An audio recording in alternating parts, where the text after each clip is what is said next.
when we chant the opening prayers, if you remember, at that time, you need to correct your motivation. May all sentient beings have happiness, the cause of happiness.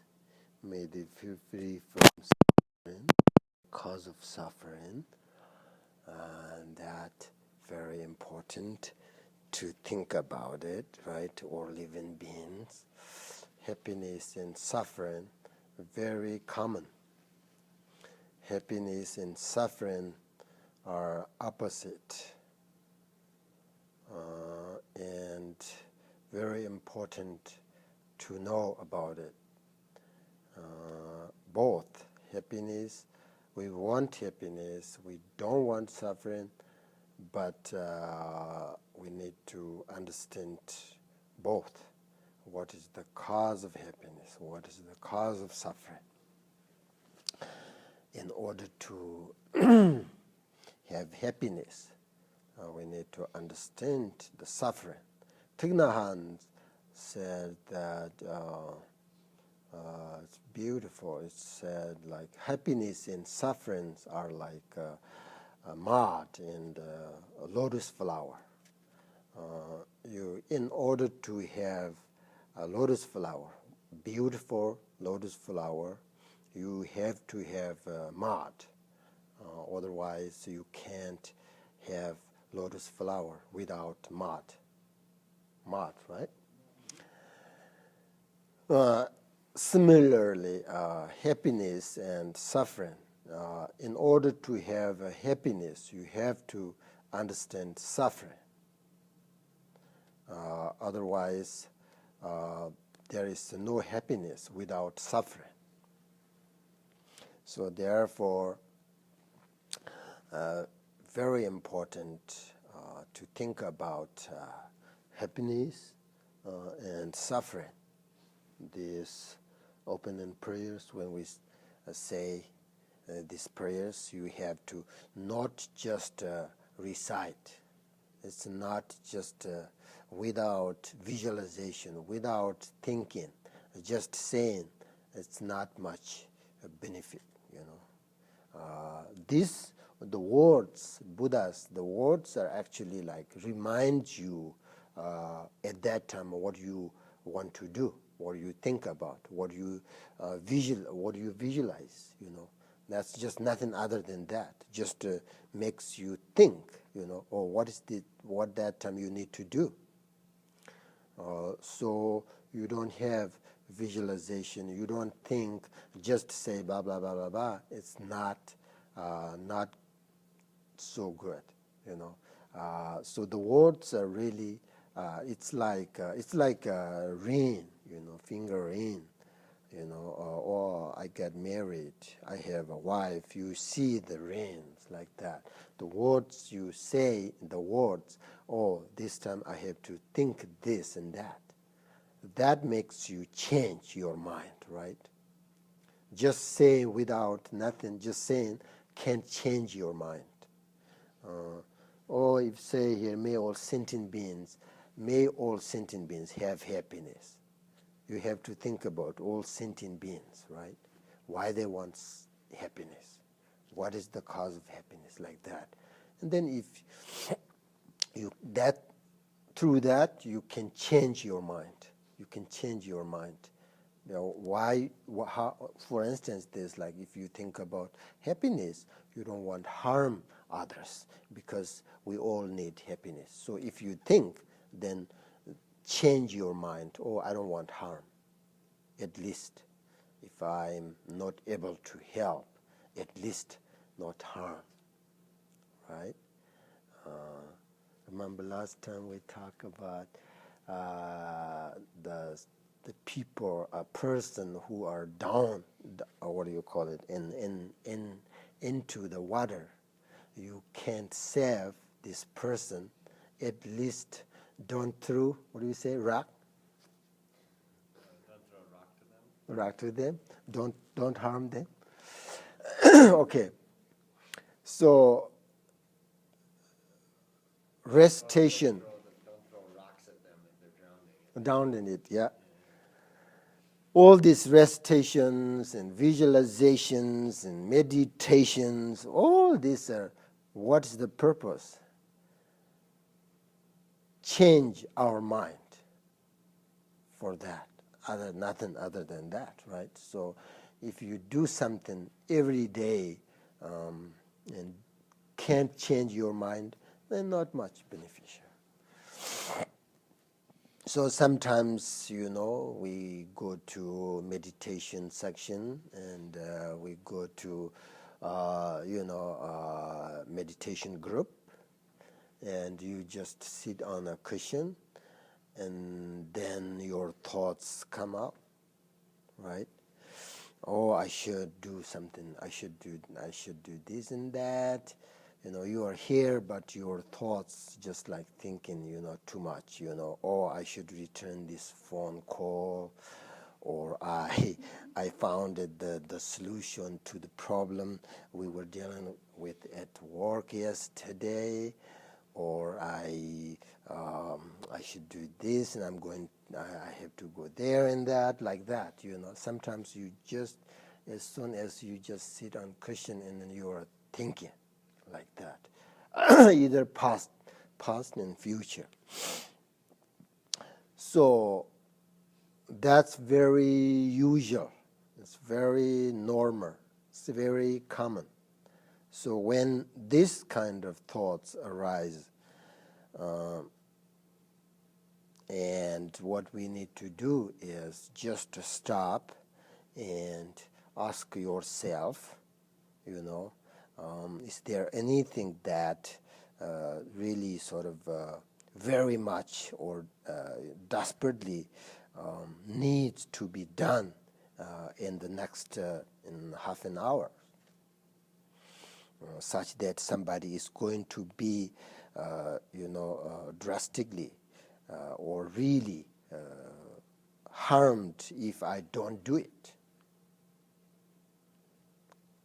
You need to ask yourself, right? So if the answer is yes, then you just go and do it. If the answer is no, then do your practice, right? And don't worry about anything half an hour here. Just you need to hear both your body and mind peacefully, and you have to no worry, because now you already ask yourself, oh, no problem, everything's who knows, actually everything's impermanent, but looks like everything is no problem within half an hour, so I don't have worry anything, just I need to be here, and relax and calm. You can make your mind and bodies just relax if you do that. And this way of checking in with ourselves enables us to confirm that we have the time to meditate. So sometimes this helps, just to sit down and then right away meditate. I think better than just thinking. And, it's very important to calm your mind when you meditate and free it from distracting thoughts, right? Absorb your breath for a few minutes.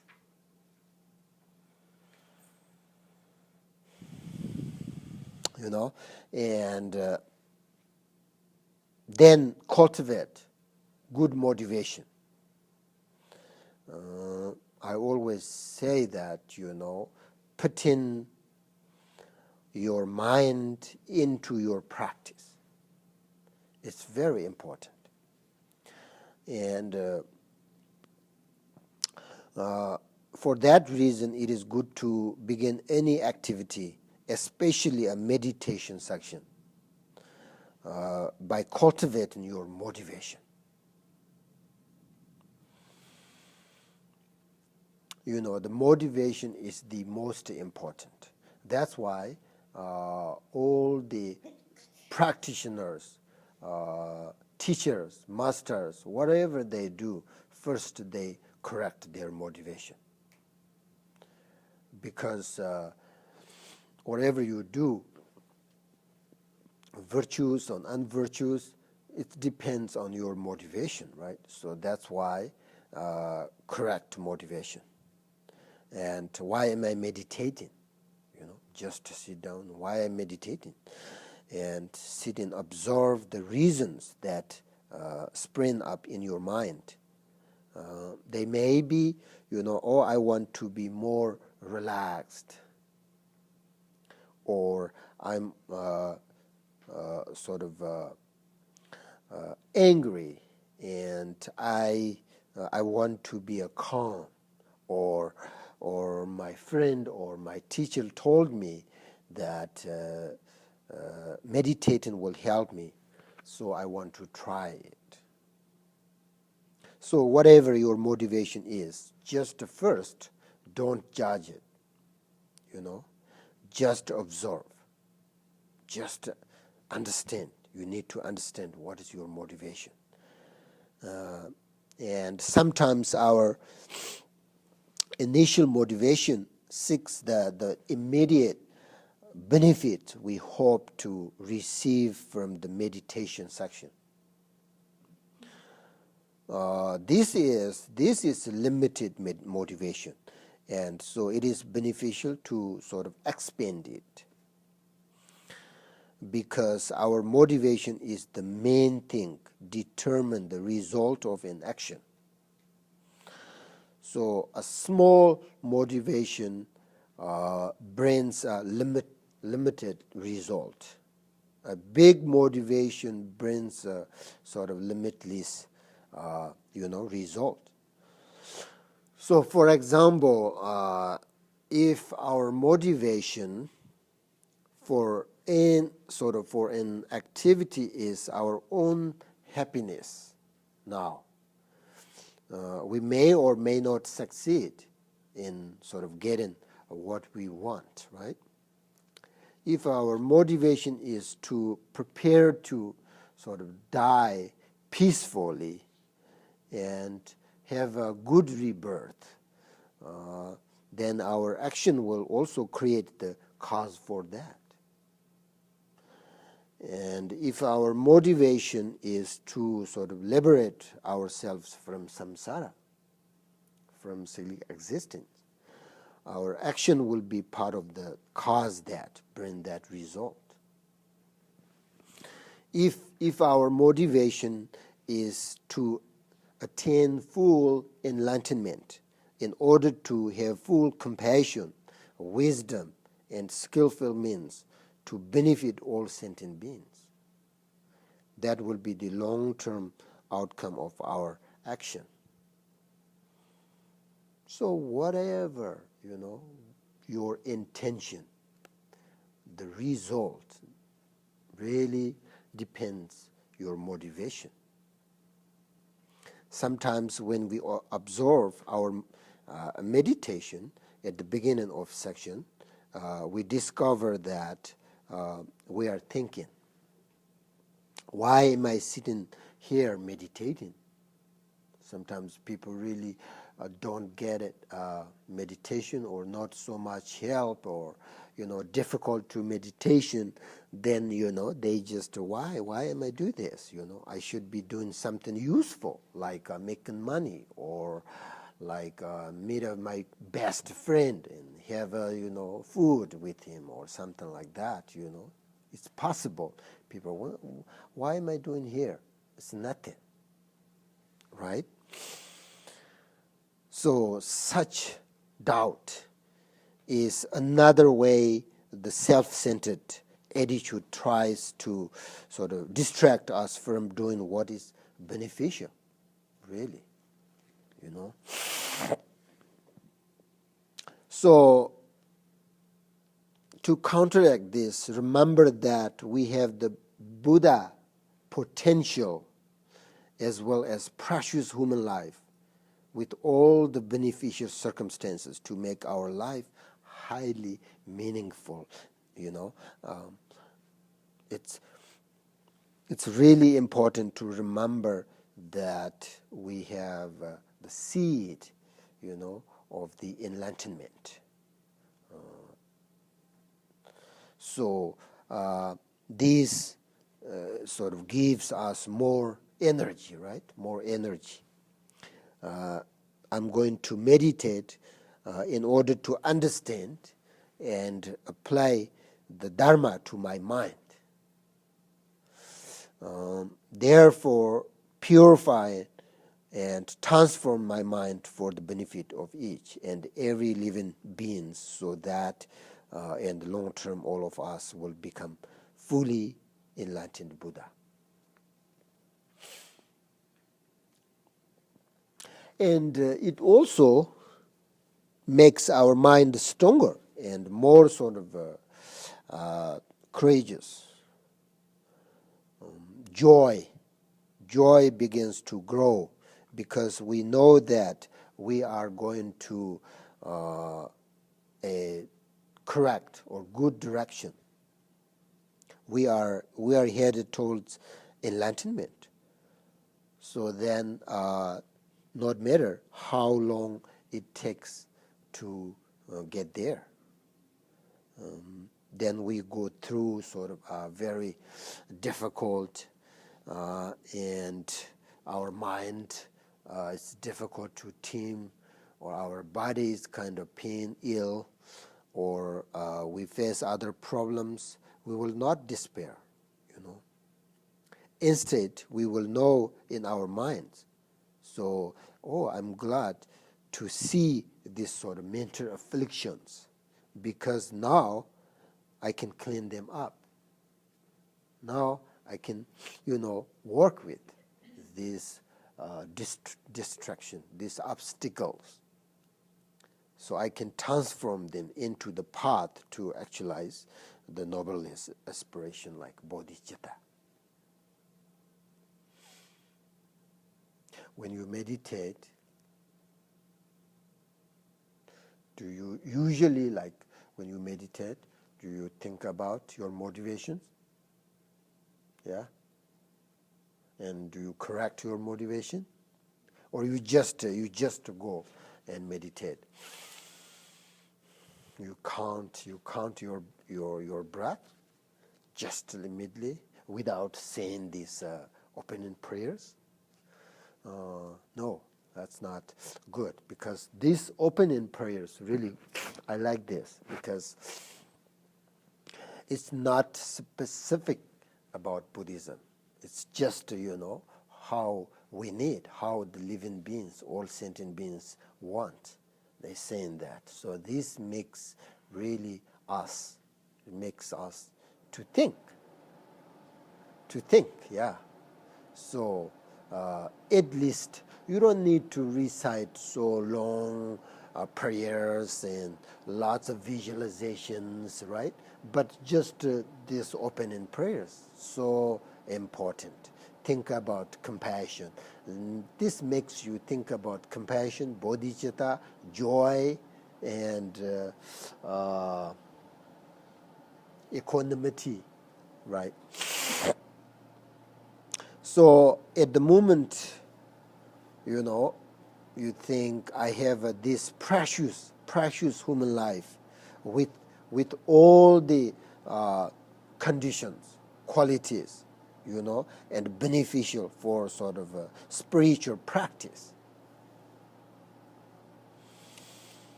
And you should think I'm very healthy and have sort of meet the Dharma, and a teacher who sort of instruct me, and other practitioners who support my efforts. This situation is not easy to get.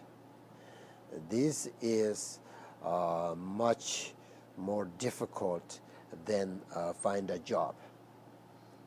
It's really difficult to have this situation. So I'm you should say I'm extremely fortunate, and I don't want to waste this opportunity.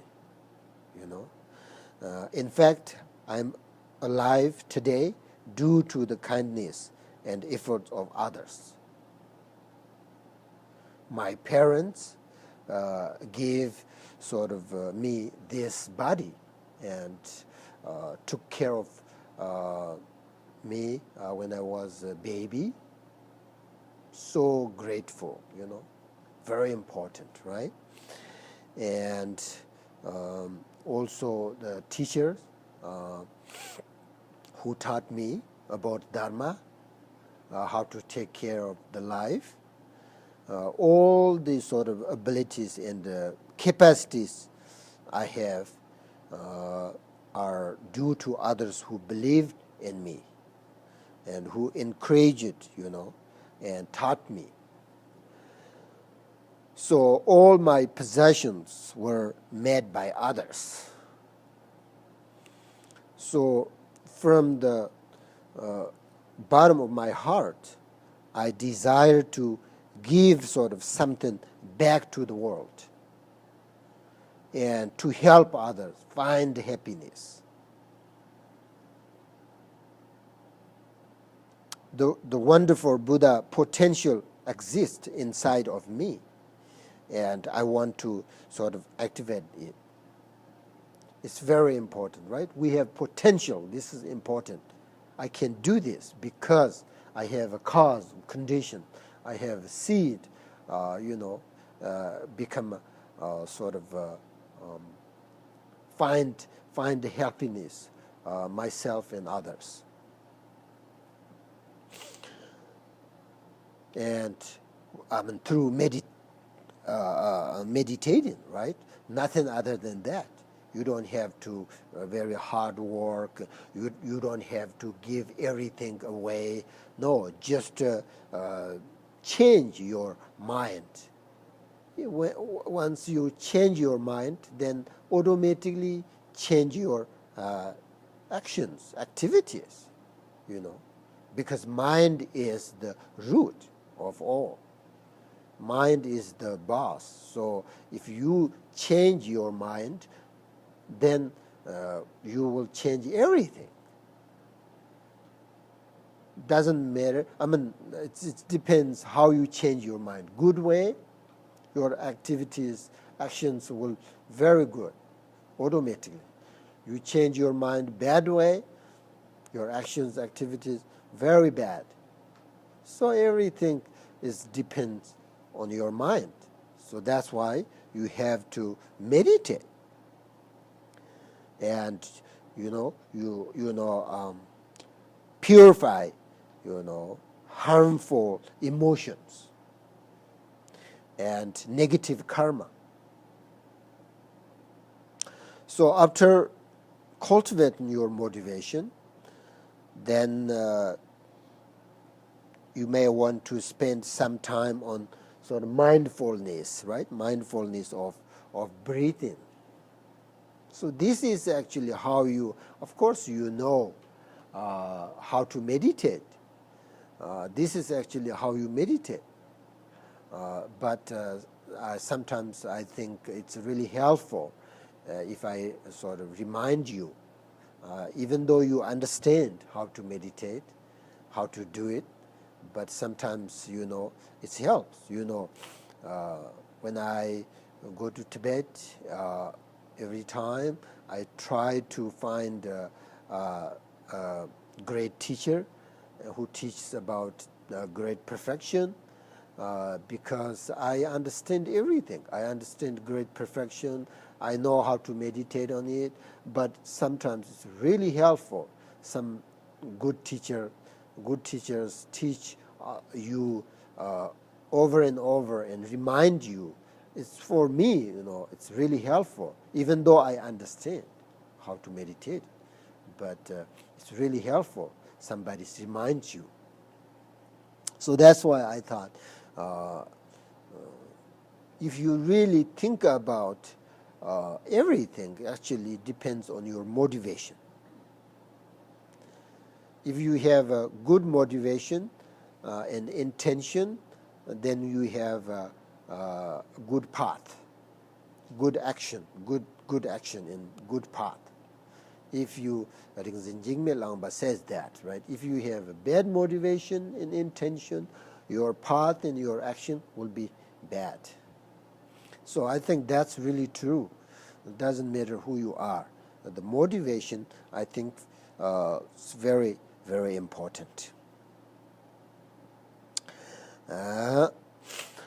So that's how you need to correct your motivation and think about it, and then just to relax and maybe think about the mindfulness for a second. And because I understand that for people from very busy sort of society who have lots of stress and whose mind are sort of filled with thoughts, spending more time on mindfulness of breathing can be helpful. And observing the breath helps to calm and the mind. So after that, continue with the meditation on Bodhicitta and shamatha. So that's all. That's your meditation, your daily meditation, right? Of course, you do that first. Correct, saying this four measurable opening prayers 3 times, because you can correct a motive. And sometimes you cannot correct your motivation within 3 times. Then you say more time, more. Like maybe 4, 5, 6, 7 times, saying. Once you corrected your motivation, then you're done. And then think about it, these things, and practice bodhicitta, right? And then shamatha, alternately bodhicitta and shamatha, and then dedicate the merit. So that's how you do every day, your daily life, your daily practice. And now, and as we pass gradually through, when we meditate the shamatha, there are so many different shamatha, right? And then when you meditate different shamatha, you sort of different shamatha experiences. So there are 3 methods we need to integrate into our meditation. So 3: tension, right? Tension or worry, are they same? Tension, different or same?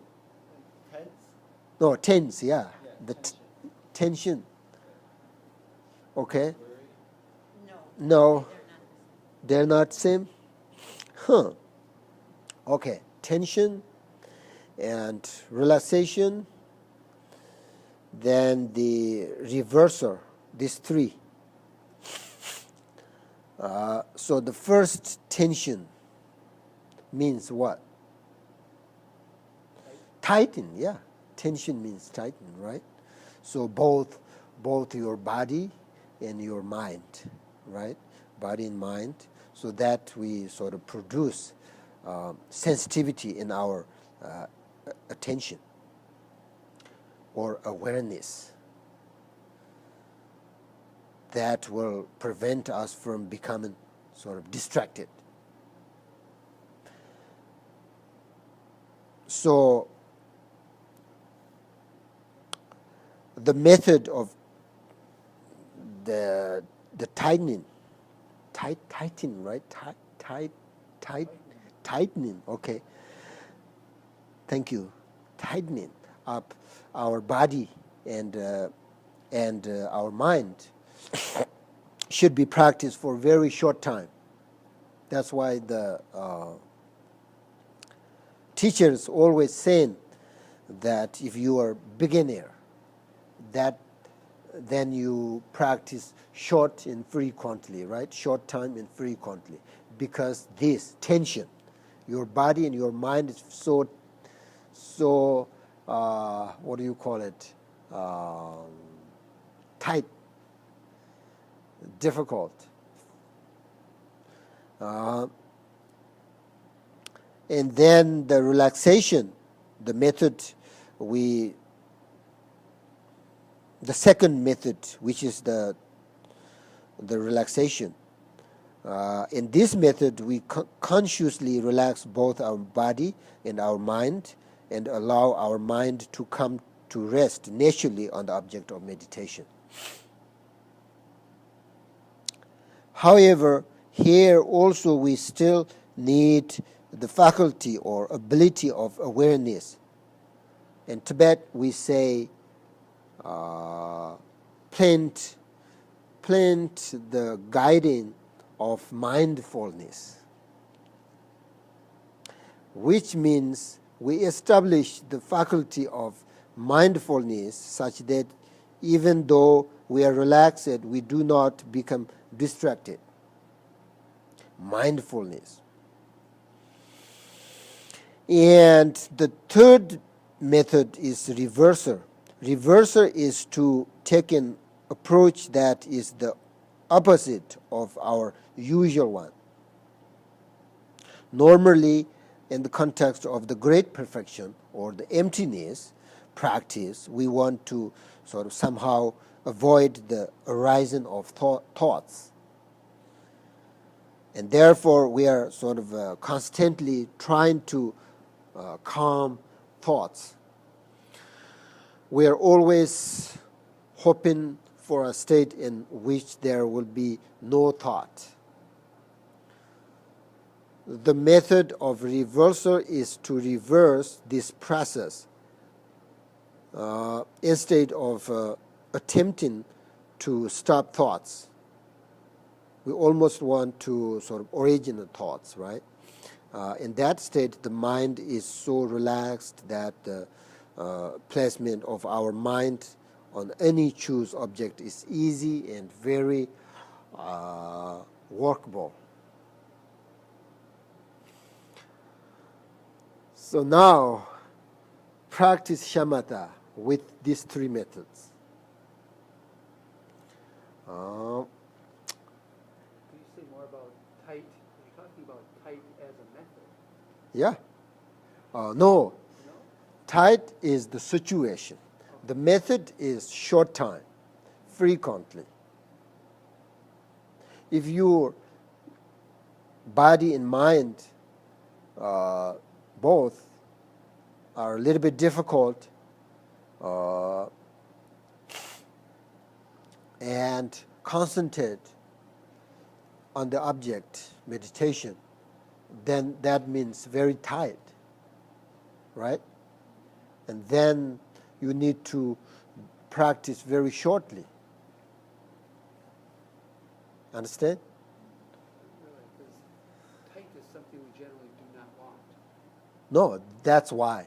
That's why don't want, right? That's why short time and then take a break.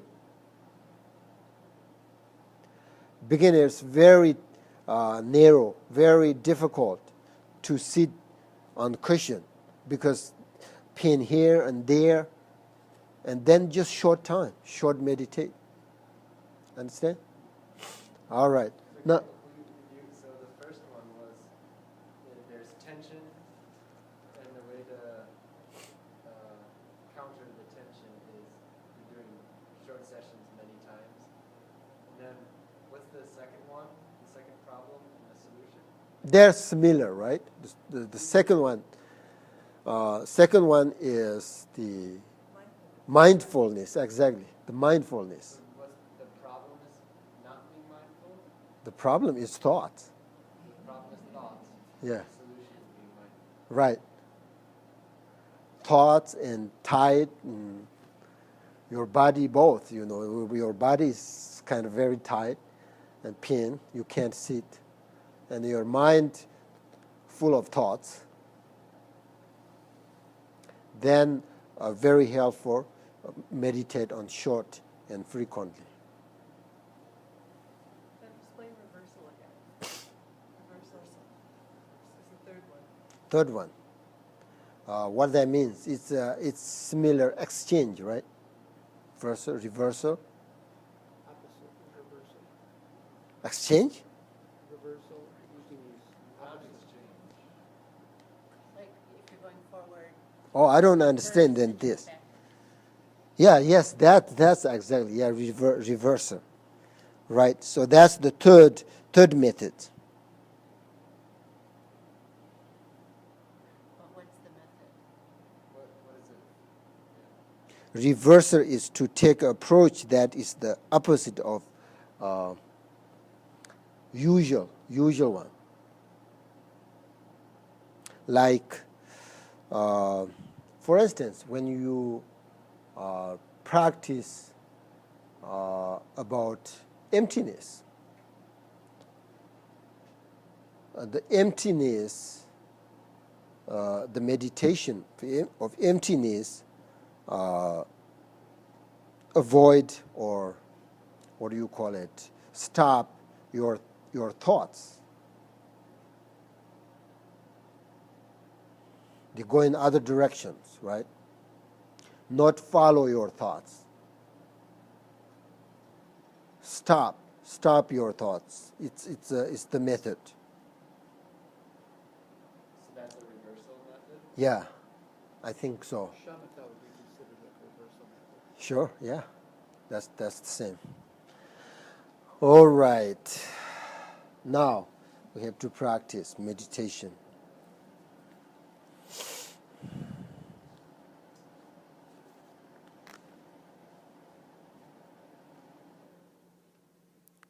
Meditation is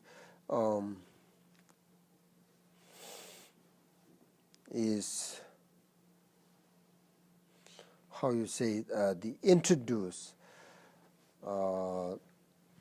you or us to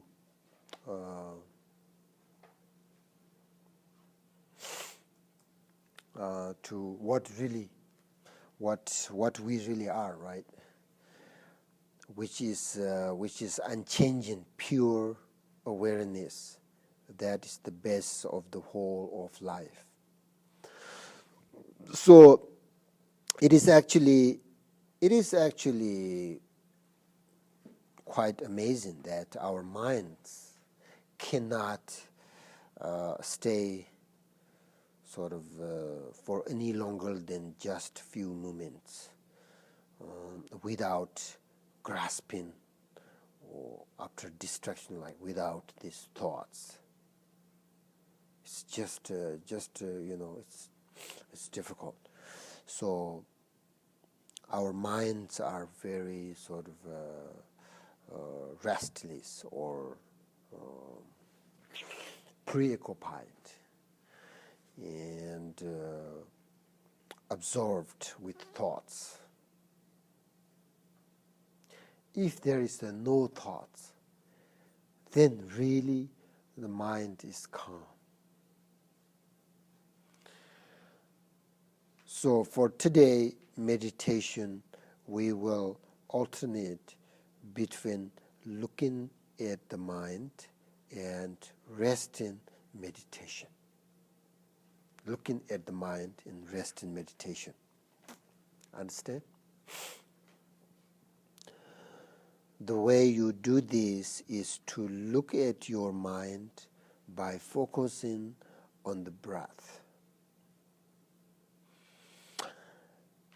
In this meditation, we bring our mind and our eyes into focus by looking at your breathing. In this way, when you are focusing on your breath, your concentration is directed towards looking at your breathing. Understand? When you meditate, do not think about, in order to meditate on this meditation, do not think about what happened in the past or what might happen in the future. So let the mind rest without any thoughts. And very important, if the thought arises, don't upset, don't worry. Just let go. Let them go. Understand? And then at the same time observe this nature state for as long as you can sort of comfortably do this.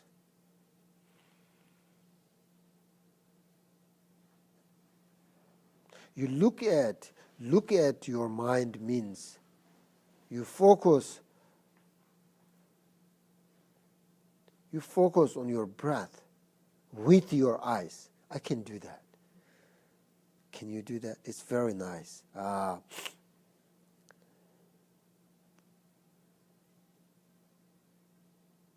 In general, the actual practice of meditation is to go beyond concepts, right? Concept, and to simply rest in the state of non-dual experience.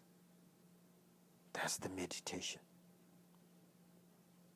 So when you do this meditation, have a soft focus on your outwardly gazing eyes and do not look around the room.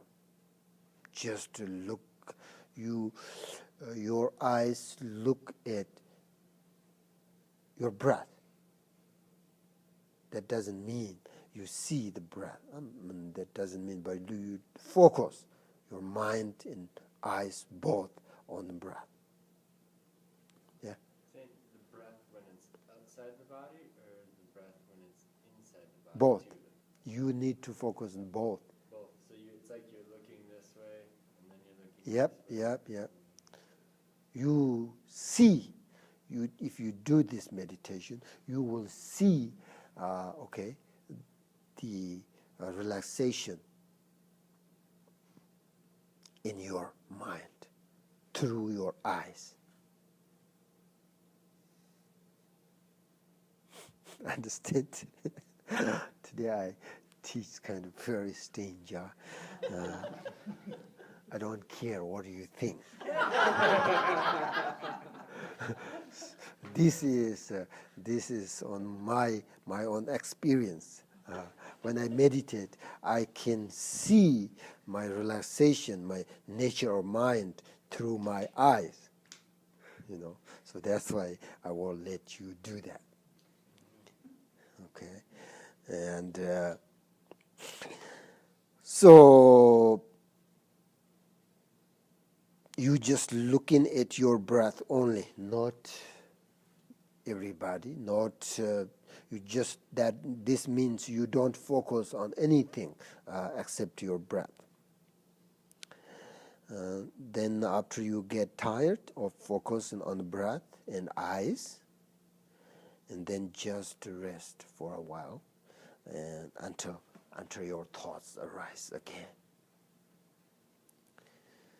Then you can go back to focus on your mind and eyes, on your breath, and alternate this during entire meditation. So now, 20 minutes. 20 minutes? Too long? No. 30 minutes? No, 10, 20 minutes. 20 minutes meditation. Okay? Very, very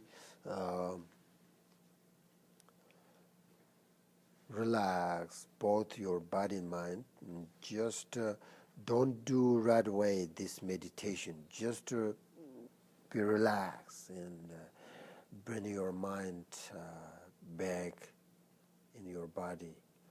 And just if you already corrected your motivation, then you don't worry now. If you are not correct motivation, first maybe 1 minute correct your motivation, and then slowly focus on your on your breath and your eye. This time you are not close, right? You keep your eyes open, like very slightly open, because you have to look, you have to watch your breath and the nature mind. So this we call wisdom eyes, which means you can see your nature mind through the peacefulness, through the relaxation. Then you can see the nature mind through your eyes. So that's why slightly keep them open. Don't close completely. Then if you close your eyes completely, then you blocked this wisdom channel. This wisdom channel goes into your eyes, so you blocked. So this meditation, this kind of meditation, you have to open your eyes very, maybe like half like that, and then just look at in front of you, or just look at your the tip of your nose, like that. Okay? Meditate 20 minutes.